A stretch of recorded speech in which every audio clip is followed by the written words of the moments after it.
यदि आप मौजूदा समय में दक्षिण अफ्रीका के विनाश में मंडेला के नेतृत्व के भयावह परिणामों को देख रहे हैं, तो आपको इस धारणा को अस्वीकार करने के लिए कोई अन्य कारण नहीं चाहिए।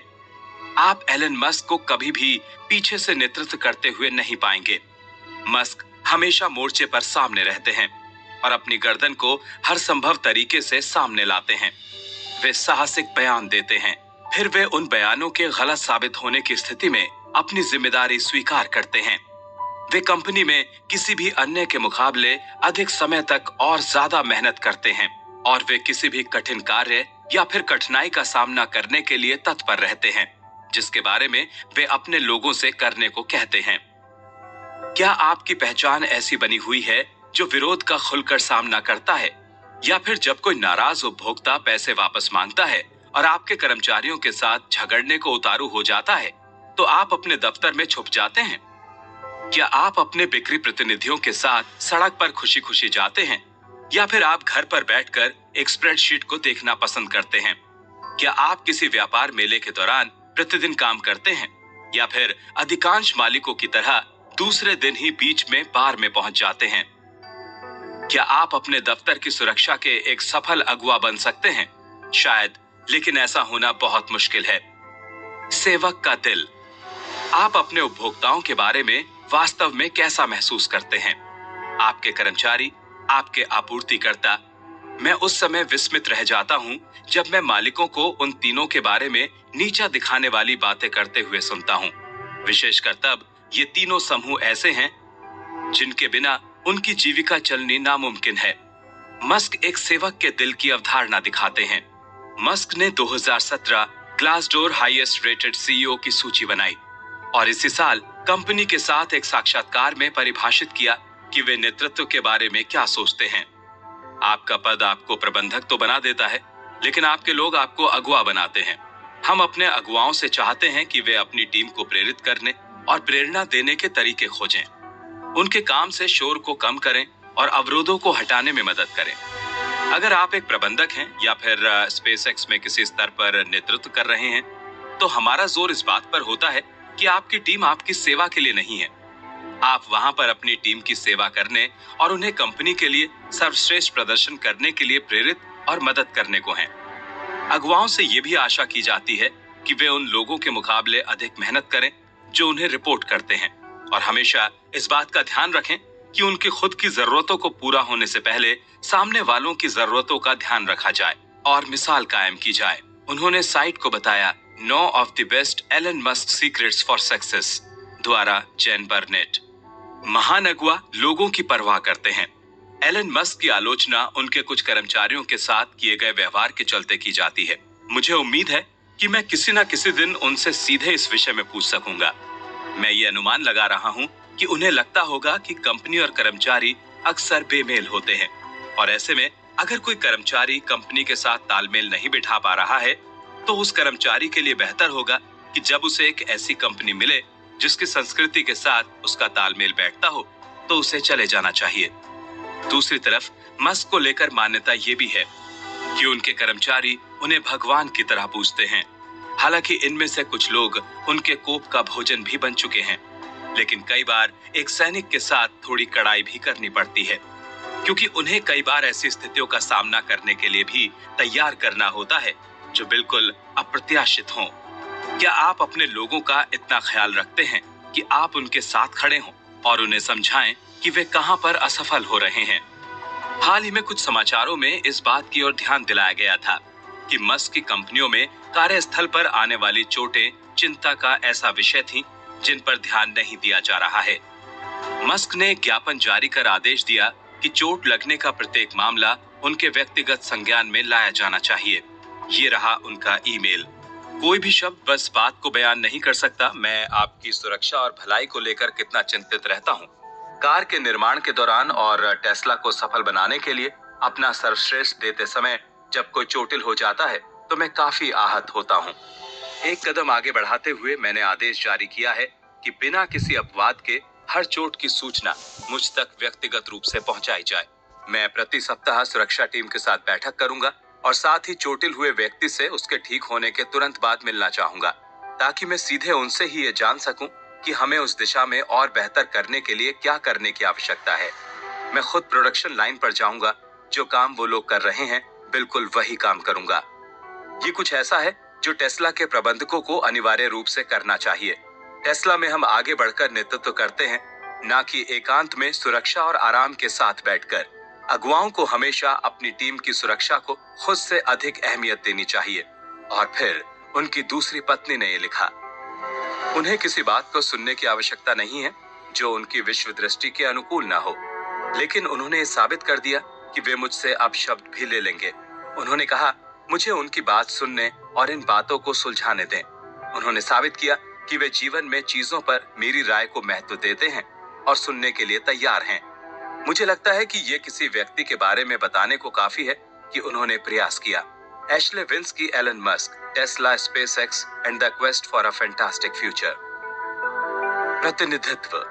प्रतिनिधित्व के 3 ऐसे स्तर होते हैं जो एक अगुवा को सफल होने के लिए जरूर सीखने और सिखाने चाहिए। काम का प्रतिनिधित्व, काम की जिम्मेदारी, या फिर आपकी देखरेख के तहत जो लोग काम कर रहे हैं उनकी जिम्मेदारी का प्रतिनिधित्व, और एक अगुवा की ओर से काम करने के अधिकार का प्रतिनिधित्व। ये कहने की कोई आवश्यकता नहीं है कि आप 51,000 कर्मचारियों वाले व्यवसाय को माइक्रो मैनेज नहीं कर सकते। हालांकि अगर मस्क को नेतृत्व के किसी भी कौशल को अवहेलित किया जा सकता है तो ये हो सकता है। अधिकांश अगुवा प्रतिनिधित्व करने में विफल रहते हैं क्योंकि वे अपने कर्मचारी पर यकीन नहीं करते, क्योंकि वे अपने कर्मचारी की तुलना में बेहतर और अधिक तेजी के साथ कर सकते हैं, और या फिर सब काम की गति को लेकर अधीर हो जाते हैं। इस पुस्तक की बाकी सब चीजों की तरह मैं सार्वजनिक रिकॉर्ड के आधार पर अपने निष्कर्षों को तैयार कर रहा हूँ, और हो सकता है कि ये रिकॉर्ड उस अगुवा को सबके सामने उजागर कर दे जो कई बार प्रतिनिधित्व कार्य को वापस ले लेता है और खुद करता है, और जो कभी कभी आदेश की श्रृंखलाओं की उपेक्षा करता है और ऐसे कदम उठाता है जो जिम्मेदारी को या काम के किसी पक्ष को लेकर प्रबंधक के अधिकार को कम करके आंकता है। मस्क के लिए कोई बहाना बनाए बिना ऐसा संभवतः इसलिए होता है क्योंकि वे अपनी योजना के निष्पादन के लिए आवश्यक उत्पादों या फिर प्रतिक्रियाओं या फिर प्रक्रियाओं के विकास की छोटी से छोटी जानकारी और अपनी समय सारणी पर या उसके आसपास ही डटे रहते हैं। वे अजीबोगरीब उम्मीदें पैदा करते हैं और फिर उसके बाद जवाब में ना को नहीं लेते। जब कोई ना कहता है या फिर उसके पास कोई समाधान नहीं होता है तो वे उस कर्मचारी के खिलाफ सीधे कार्रवाई कर सकते हैं, जिसके चलते प्रबंधकों की अनदेखी हो सकती है। अगर आप किसी व्यवसाय को बढ़ाना चाहते हैं तो प्रतिनिधित्व जरूर करें। एक सामान्य नियम के रूप में आप बिना किसी अधिकार या जिम्मेदारी के प्रतिनिधित्व के 9 लोगों तक को प्रबंधित कर सकते हैं। इसके आगे अगर आप सभी कामों को स्वयं ही प्रबंधित करने का प्रयास करते रहेंगे तो आपका संस्थान और अधिकाधिक अप्रभावी होता जाएगा। इस प्रकार के कई मालिकों के उन्हें प्रतिबद्ध किए गए कुछ वास्तविक कामों को वापस लेने की पूरी संभावना है, जिसके चलते दक्षता और अधिक कम होती है।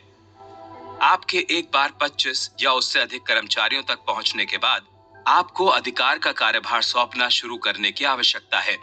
ये सबसे कठिन कदम है। आप प्रतिनिधित्व के साथ क्या कर रहे हैं? मुझे लगता है कि ये किसी भी कंपनी के सफलतापूर्वक बढ़ने के दौरान सामने आने वाली सबसे संभावित बाधाओं में से एक है। Follow through. महान अगुवा निराश करने के बजाय कर जाना पसंद करेंगे। ये कई बार एक अगुवा द्वारा प्रतिनिधित्व मामलों में हस्तक्षेप करने का कारण होगा। कोई निराश होगा और नेता खराब महसूस करेंगे। निश्चित ही ऐसा समय भी आएगा जब कोई मनुष्य संगठकों को निराश करेगा।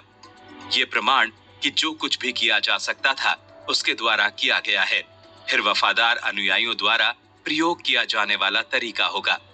एक अगुवा असफलता के प्रति कैसी प्रतिक्रिया देता है, इसका इस बात पर बड़ा प्रभाव होता है कि उसके अनुयायी कैसी प्रतिक्रिया व्यक्त करेंगे।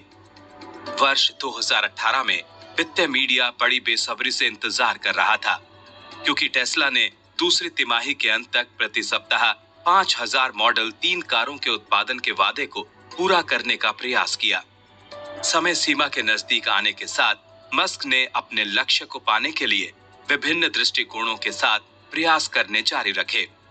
खबरों में उन्हें प्रति सप्ताह 120 घंटे काम करने कारखाने के फर्श पर सोते और ये मानते हुए कि टेस्ला ने मॉडल 3 के उत्पादन में मनुष्यों के महत्व को कम करके आंका था, बताया गया। इसके बाद मस्क एक बड़ा सा टेंट लेकर आए और उसके नीचे एक नई असेंबली लाइन स्थापित की।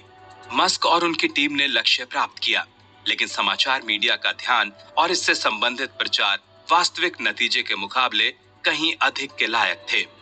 कारण बिल्कुल स्पष्ट था, टेस्ला और मस्क नवोन्मेषक हैं, बेहद प्रतिबद्ध, और वे जो कुछ भी करते हैं उसे लेकर काफी भावुक हैं। प्रशंसक, कर्मचारी, शेयरधारक और कई ऐसे जिनका उनसे या फिर कंपनी के साथ कोई सीधा संबंध नहीं है, ने उनका उत्साह बढ़ाया। क्या आपको एक ऐसे अगुवा के रूप में देखा जाता है जिसे इस लायक माना जाता है जिसका अनुसरण किया जाए? क्या आप मुलाकात के निश्चित समय से पहले ही पहुंच जाते हैं, अपने वादों को पूरा करते हैं, अपनी गलतियों को स्वीकार करते हैं, और क्या आप सबसे बुरे क्षणों में भी दृढ़ संकल्प प्रदर्शित करते हैं? जब आप ऐसा करेंगे तो दूसरे भी आपके पाले में आ जाएंगे। सत्यनिष्ठा। नेतृत्व के लक्षणों की सूची की कई अन्य सामग्रियां असल में सत्यनिष्ठा से जुड़े मुद्दे हैं, लेकिन इस विशेषता से जुड़े कुछ विशिष्ट संकेत हैं जिनके लिए एक अलग सूची की आवश्यकता होती है। रूमी 2 आंदोलन के प्रारंभ होने से काफी समय पूर्व ही एक समूह था जिसे प्रॉमिस कीपर्स कहा जाता था। प्रॉमिस कीपर्स का प्राथमिक लक्ष्य था उन प्रतिबद्धताओं पर जोर देना जो पतियों और पिताओं को अपने परिवार के प्रति अपनाना चाहिए। इस समूह द्वारा दी जाने वाली शिक्षाएं इससे कहीं आगे तक गईं। द प्रॉमिस कीपर्स संस्था ने इस बात का प्रस्ताव दिया कि जब कार्यालय में विपरीत लिंग का सदस्य मौजूद हो तो प्रबंधक को उस समय दरवाजा बंद नहीं रखना चाहिए। उन्होंने ये भी प्रस्ताव दिया कि विपरीत लिंग के 2 सदस्यों को व्यावसायिक कार्यक्रमों के लिए एक साथ लंबी दूरी तय नहीं करनी चाहिए या फिर एक साथ रेस्टोरेंट में नहीं जाना चाहिए। इसके पीछे इनका विचार एक अनुचित रिश्ते की धारणा को भी हतोत्साहित करना था। कई बार एक व्यापारिक निर्णयों को लेकर मस्क की सत्यनिष्ठा को निशाना बनाया गया है। उन्हें पास दिए बिना ये घटनाएं नियम के बजाय अपवाद जैसी प्रतीत होंगी, और कुछ मामलों में तो वे इस बात को स्पष्ट रूप से दिखाने में सफल रहे कि सच्चाई उससे बिल्कुल अलग थी जो उनके विरोधियों ने जताई थी। बड़े होने के दौरान मैंने अक्सर सुना था कि प्रतिष्ठा को निर्मित करना बेहद कठिन काम है और एक बार इसके खोने के बाद दोबारा पाना लगभग असंभव है। अगर वे जिनका आप नेतृत्व कर रहे हैं उन्हें ये महसूस होता है कि आप में सत्यनिष्ठा की कमी है, तो वे ये मान सकते हैं कि उनके पास अनुसरण करने की छूट है। क्या आपके पास खातों के 2 सेट हैं? आप नकद भुगतान को जेब में रख रहे हैं और उस आय को खातों में नहीं दिखा रहे हैं? क्या आप कुछ कर्मचारियों को गुपचुप तरीके से भुगतान कर रहे हैं? अगर आपके पास कोई ऐसा अधिक माल या फिर गलत चालान आ गया है जो फायदेमंद है, तो क्या आप आपूर्तिकर्ता का फायदा उठाते हैं? क्या आप मौका मिलने पर गुणवत्ता से समझौता करने को तैयार रहते हैं? क्या आप सेवाओं का बिल बनाते समय घंटों को बढ़ाते हैं? आपके कर्मचारी देख रहे हैं। मैंने एक कंपनी के साथ काम किया जिसने खुदरा विक्रेता को खरीदा। खुदरा व्यापारी के मालिक ने हमारे मालिक को सेफ्टी डिपॉजिट बॉक्स को $100 के कई बिलों से भरा हुआ दिखाते हुए सौदा पक्का किया। ये उसकी खातों से अलग आय थी। कारोबार को अपने हाथों में लेने के बाद हमें मुनाफे में बड़ी गिरावट दिखाई दी। थोड़ी जांच पड़ताल के बाद हमें ये महसूस हुआ कि कर्मचारियों को नकदी हटाने के बारे में पता था और उन्होंने इन तरीकों को अपने फायदे के लिए इस्तेमाल करना सीख लिया था। आप सत्यनिष्ठा में कमी या फिर संदेहास्पद स्थिति में धकेलने वाले काम करके अल्पकालिक फायदा तो उठा सकते हैं। महान अगुवा आमतौर पर वे होते हैं जिन पर वे भरोसा करते हैं, जिनका वे नेतृत्व करते हैं।